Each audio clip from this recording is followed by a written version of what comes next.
ना पूछो मेरी मंजिल कहाँ है, अभी तो सफ़र का इरादा किया है, न हारूंगा हौसला उम्र भर, ये मैंने किसी और से नहीं खुद से वादा किया है।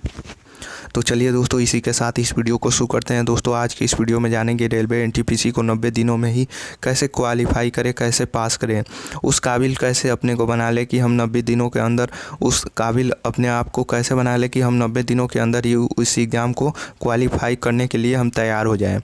तो चलिए दोस्तों, इसी के साथ इस वीडियो को शुरू करते हैं। उससे पहले अगर आप चैनल पर नए हैं तो चैनल को सब्सक्राइब कर लीजिएगा और साथ ही साथ उस घंटी वाले आइकॉन पर ज़रूर क्लिक कीजिएगा ताकि कोई भी वीडियो लाएँ उसका नोटिफिकेशन आपको जल्द से जल्द मिले और आप उस वीडियो को सबसे पहले देख सकें।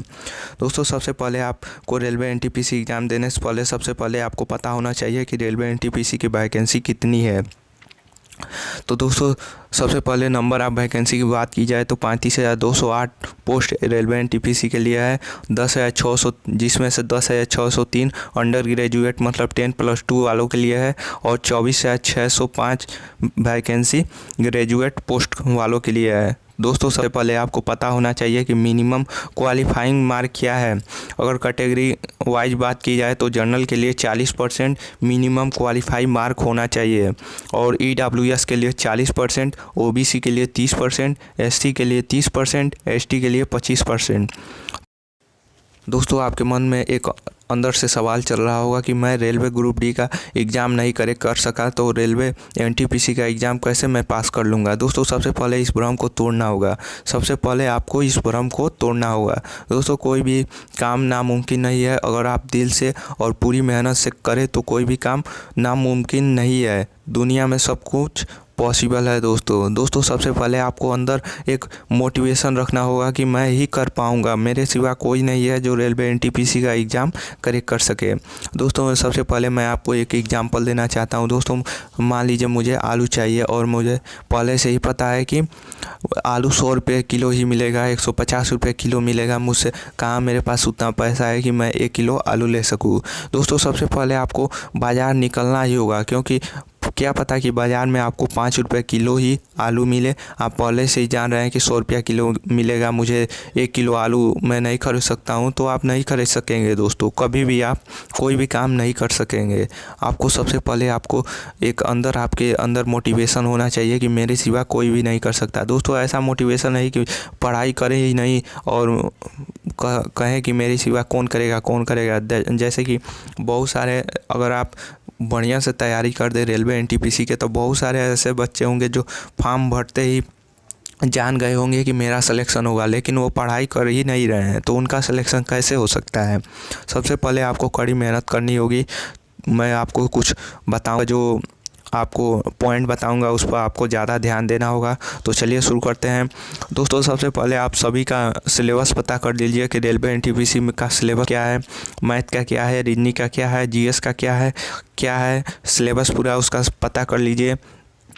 उसके बाद आप सभी का टॉपिक वाइज लिस्ट बनाइए कि मुझे क्या पढ़ना है और क्या छोड़ना है। और दोस्तों सबसे ज़रूरी, किसी भी कंपटीशन एग्ज़ाम को आप देने जा रहे हैं तो सबसे ज़रूरी ये बात होती है कि आप उसका प्रीवियस ईयर का क्वेश्चन पेपर उठा कर देखें कि पेपर का लेवल कैसा है, इजी है कि हार्ड है, उसका लेवल कैसा है, कौन से टॉपिक से ज़्यादा प्रश्न बन रहे हैं, क्या उसमें पूछा जा रहा है, पेपर हार्ड बन रहा है कि आसान बन रहा है, ऐसा आपको पता होना चाहिए। अगर आप रेलवे एनटीपीसी का एग्ज़ाम दे रहे हैं तो आपको सबसे पहले अधिक से अधिक पुराना रेलवे एनटीपीसी का जो एग्ज़ाम हो गया उसका पेपर आपको हल करना चाहिए। और आप चाहते हैं कि रेलवे एनटीपीसी का पुराना पीडीएफ मुझे मिले तो आप नीचे डिस्क्रिप्शन बॉक्स में एक लिंक मिल जाएगा, वहाँ से जाकर उसे डाउनलोड कर सकते हैं। जितने भी रेलवे के एनटीपीसी के जितने भी आज तक एग्ज़ाम हुए हैं सभी का उसमें पीडीएफ में उसका है, पेपर है दोस्तों। और दोस्तों मैं आपको बता दूं, जितने भी शिफ्ट में एग्ज़ाम हुए हैं, जितने भी डेट में एग्ज़ाम हुए हैं अभी तक,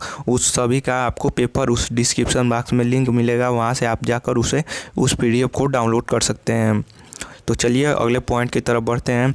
दोस्तों सबसे पहले आपको यह समझना होगा कि मुझे क्या पढ़ना है और क्या छोड़ना है और पेपर में क्वेश्चन कैसा आ रहा है, इसको समझिए। उसके बाद आपको खुद को परखना चाहिए कि मैंने अब तक क्या पढ़ा, क्या मुझसे कमी रह गई, क्या मुझे कितना अब तक मैंने सीखा, इसके लिए आपको सबसे पहले मॉक टेस्ट देना होगा। मतलब जितने भी आपने पढ़ लिया है टॉपिक, उसका टॉपिक वाइज मॉक टेस्ट देते रहिए कि मेरे सिलेबस कंप्लीट हुआ है कि नहीं हुआ है, मैं उस लायक हूँ कि नहीं हूँ कि मैं रेलवे एनटीपीसी एग्ज़ाम क्रैक कर सकूँ।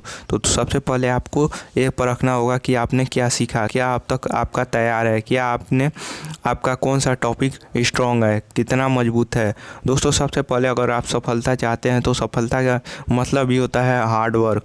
ये सबसे पहले याद कर लीजिए, सफलता बराबर हार्ड वर्क। दोस्तों एक खेत वाला मेहनत नहीं, मतलब ये मत समझ लीजिएगा कि खेती कर रहे हैं वो अभी हार्ड वर्क है। लेकिन दोस्तों ये ऐसा हार्ड वर्क है, मेंटली आपको हार्ड वर्क करना है, आपको पढ़ना है और उस सभी चीज़ों को समझना है, आपको याद भी रखना है। ऐसा नहीं कि पढ़ लीजिए और भूल जाइए, ऐसा नहीं आपको करना है।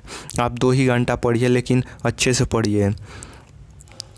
मंजिल मिले न मिले ये तो मुकद्दर की बात है, हम कोशिश भी न करें ये तो गलत बात है। दोस्तों चलिए हम जानते हैं रेलवे एनटीपीसी एग्ज़ाम में हमको क्या सावधानी बरतनी है, हमको क्या गलती नहीं करनी है। तो चलिए जानते हैं। दोस्तों सबसे पहले आपको सावधानी पूर्वक क्वेश्चन को पढ़ना है, अपने दिमाग को एकदम शांत रखना है, ठंडा रखना है और क्वेश्चन को सावधानी पूर्वक पढ़ना है कि कोई गलती न हो। और दूसरा जो सबसे बड़ा पॉइंट है, आपको आसान प्रश्नों का जवाब पहले देना है। मतलब आपको जो क्वेश्चन इजी लगे उसको सबसे पहले आपको आंसर देना है। और तीसरे की बात की जाए तो गलत उत्तर देने से बचे। दोस्तों आपको गलत उत्तर देने से बचना है, आपको जो सही लगे वही आप सही कीजिए। दोस्तों जो चौथा बड़ा पॉइंट है, वो हल न हो पाने वाले प्रश्नों को छोड़कर आगे बढ़ जाइए। अगर आपसे क्वेश्चन हल नहीं हो पा रहा है, उसमें ज़्यादा आपको टाइम इन्वेस्ट नहीं करना है। आपका पता लगे कि इधर क्वेश्चन आपके छूट रहे हैं, आपने उधर ही टाइम इन्वेस्ट कर दिया, आपके क्वेश्चन ही छूट गए और आपका टाइम भी हो गया। दोस्तों सबसे पहले आपको हल न होने वाले प्रश्नों को छोड़कर आगे बढ़ जाना है, उस पर टाइम आपको स्पेंड नहीं करना है, खर्च नहीं करना है। चलिए अगले पॉइंट की बात की जाए तो दोस्तों अगला पॉइंट है छूटे हुए प्रश्नों को दोबारा चेक कर हल करने का प्रयास करें।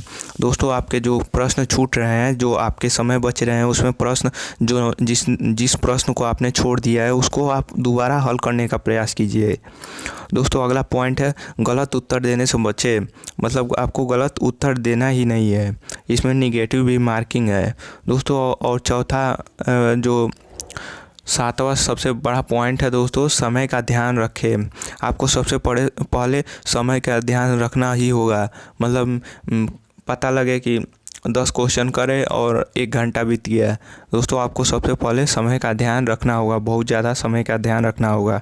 किसी भी कंपटीशन एग्ज़ाम के लिए सबसे बड़ा जो ट्रिक है वो समय का ध्यान ही है। और आप समय का ध्यान रखते हैं कि इतना समय हो गया और मैंने अभी तक इतना ही क्वेश्चन किया, तो आपको बहुत ज़्यादा इसका बेनिफिट मिलेगा दोस्तों।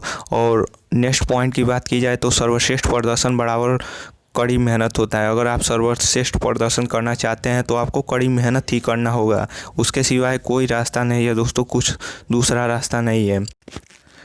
अपनी आँखों में एक सपना बसा लो और उस सपने को पूरा करने के लिए अपनी जी जान लगा दो।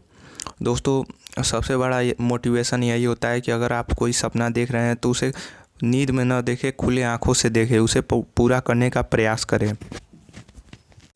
दोस्तों आपके अंदर ये सोच कभी नहीं होनी चाहिए कि जो कंपटीशन एग्ज़ाम पास करते हैं भगवान द्वारा बनाए गए बहुत ही बड़े विद्वान होते हैं। नहीं दोस्तों, वह आप ही जैसे स्टूडेंट होते हैं, आप ही जैसे विद्यार्थी होते हैं जो एवरेज होते हैं। मतलब न ज़्यादा पढ़ने वाले और ना कम पढ़ने वाले, एवरेज स्टूडेंट भी होते हैं। उनमें सिलेक्शन पाने वाले एवरेज स्टूडेंट भी होते हैं, आप ही जैसे स्टूडेंट होते हैं। दोस्तों आपको कभी नहीं सोचना है कि वह भगवान द्वारा बनाए गए बहुत ही बड़े विद्वान होते हैं, ऐसा कुछ नहीं है। और आप चाहें तो कोई भी एग्ज़ाम क्रैक कर सकते हैं। इसके लिए आपके अंदर मोटिवेशन होना चाहिए, कड़ी मेहनत आपके अंदर करने की क्षमता होनी चाहिए और कुछ नहीं है दोस्तों।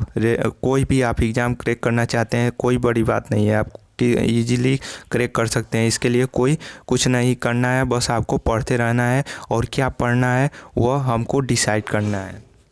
दोस्तों ये रही छोटी सी जानकारी रेलवे एग्ज़ाम को क्रैक करने के लिए। रेलवे एनटीपीसी एग्ज़ाम को क्रैक करने के लिए अगर आप चाहते हैं कि मैं ऐसा ही वीडियो आपके लिए लाऊं, ऐसा ही कुछ आपके लिए मोटिवेशनल लाऊं, तो हमारी यूट्यूब चैनल को सब्सक्राइब कर लीजिए। और रेलवे एनटीपीसी और ग्रुप डी के पल पल की अपडेट के लिए भी हमारी यूट्यूब चैनल को सब्सक्राइब कर लीजिए, क्योंकि कोई भी रेलवे से संबंधित अपडेट आती है तो उसको सबसे पहले हम ही अपडेट करते हैं। तो चलिए दोस्तों, मिलते हैं अगले वीडियो में। तब तक लिए जय हिंद, जय भारत। और दोस्तों ये वीडियो अपने दोस्तों के साथ भी शेयर कीजिएगा, ताकि वो भी जान सके रेलवे एनटीपीसी का एग्ज़ाम बहुत बड़ी बात नहीं है। अगर आप दिल से चाहें, कड़ी मेहनत करें, कड़ी परिश्रम करें, तो आपके लिए कुछ नहीं है दोस्तों। आप IAS PCS लेवल के हैं। आप हमारी यूट्यूब चैनल के वे सितारे हैं जो किसी भी कंपटीशन एग्ज़ाम में जाएं चमकते ही रहेंगे। किसी भी कंपटीशन एग्ज़ाम, चाहे IAS हो, PCS हो, किसी भी एग्ज़ाम में जाएं चमकते ही रहिए दोस्तों। अगर आपने अभी तक हमारी यूट्यूब चैनल को सब्सक्राइब नहीं किया है तो सब्सक्राइब कर लीजिए, और साथ ही साथ बगल वाले घंटी आइकॉन पर ज़रूर से ज़रूर क्लिक कीजिएगा, ताकि कोई भी वीडियो लाएँ उसका नोटिफिकेशन आपको जल्द से जल्द मिले और आप उस वीडियो को सबसे पहले देख सकें। तो चलिए दोस्तों, ये छोटी सी जानकारी रही। अगर आपको पसंद आई हो तो अपने दोस्तों के साथ भी शेयर करें, हमारे यूट्यूब चैनल को सब्सक्राइब करें और लाइक कीजिए, कमेंट कीजिए और इस वीडियो को ज़्यादा से ज़्यादा शेयर कीजिए। धन्यवाद दोस्तों, अगले वीडियो में मिलते हैं। तब तक लिए जय हिंद, जय भारत दोस्तों।